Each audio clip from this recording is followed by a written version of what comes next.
Sometimes it's not easy to put a baby to sleep, but sometimes an entire nation falls asleep. That happened 200 years ago. At the same time, a boy was born who hadn't slept well since childhood. Taras' father was a chumak and took his restless son with him to see the world.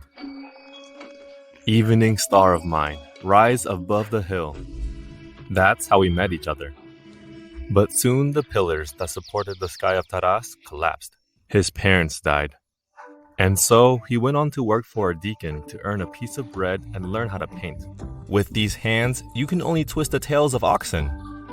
At the age of 14, the boy got a job as a servant to Mr. Engelhardt. One day, he caught Taras painting, so he ordered to beat the boy with a whip. But then he learned that having an artist in the house was in fashion. So after a while, Shevchenko found himself in the circle of those people who painted the Bolshoi Theater. There he met Karl Brylov. Such a talent can't be a slave. I want to buy the boy off. To raise the necessary sum of money, Brylov painted a portrait of the tutor of Tsarevich himself. The portrait was ruffled off among the royal family. Freedom! Shevchenko became Brylov's favorite student at the Academy of Arts and a real dandy. He liked good rum, Chinese tea, and even pierced his ear to be more fashionable, or perhaps to look like a Cossack. But insomnia haunted him, as it had in his childhood. Evening star of mine, rise above the hill, let us talk quietly. And we did start talking, in poems. Soon the world saw the first issue of Kobzar. But that's primitive and ignorant language.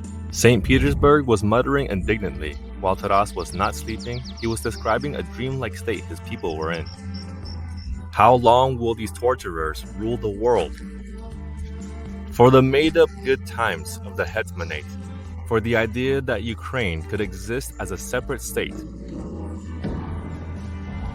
Evening star of mine, rise above the hill. Let us talk quietly, now that I've lost free will. Out!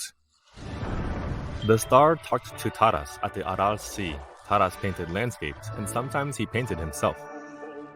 When Taras returned from military service in faraway Kazakhstan, he longed for a family and peace. He did not sleep his whole life, so when he met a servant from Ukraine at the Kulishi house, who were his friends, he decided to marry her. He even chose land to build a house near Kaniv, but... Mr. Shevchenko, the Tsar did not allow you to leave the capital. Coming back to St. Petersburg brought him back to reality. That's not what it looks like, although it actually is. What happened next was like a dream. A lot of rum, illness, and these last lines. My dear, should we give up these worthless poems and start preparing carriages for a long last journey? Shevchenko finally fell asleep, and the Ukrainians who woke up gave Shevchenko the last rites in every church on his way back to Ukraine. So it became a tradition. Ukrainians have been falling asleep to their mother's lullabies and are awakened by Taras's words. Keep fighting and you are sure to win your battles. God helps you in your fight, for truth and fame march alongside you, and holy will is on your side. Discover extraordinary Ukraine with our travel book.